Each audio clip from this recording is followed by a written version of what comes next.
বাংলাদেশের অভ্যুদয়ের ইতিহাসে চিরস্মরণীয় 1971 সালের 25 মার্চের কালরাত্রি। ওই রাত থেকেই পাকিস্তানি সামরিক বাহিনী এদেশের জনগণের উপর নির্বিচারে গণহত্যা শুরু করে। ঢাকা বিশ্ববিদ্যালয়ে সেদিন ছাত্র শিক্ষক সহ কতজনকে হত্যা করা হয়েছিল তার সঠিক সংখ্যা এখনও জানা যায়নি।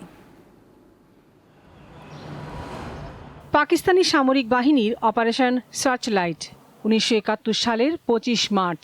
ঘড়ির কাঁটায় তখন রাত 11:30।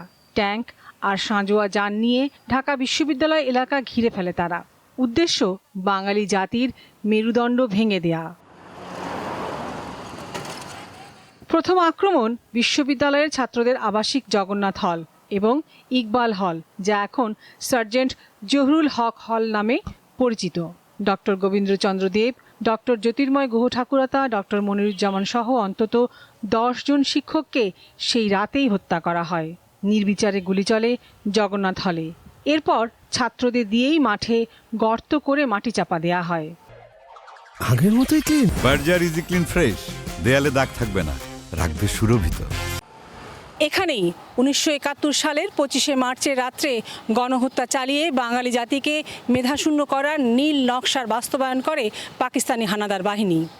তবে সেই ধ্বংসস্তূপ থেকেই উঠে আসে প্রতিরোধের চরম স্পৃহা, যা পরবর্তীতে আমাদের এনে দেয় লাল সবুজের পতাকা।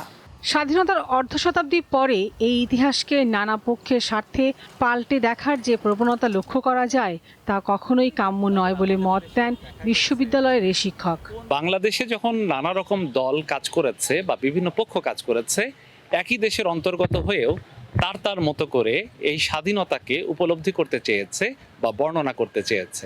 অপারেশন সার্চলাইটের নির্দেশনামা তৈরি করেন পাকিস্তানের 2 সামরিক কর্মকর্তা, মেজর জেনারেল খাদিম হোসেন রাজা ও মেজর জেনারেল রাও ফরমান আলী।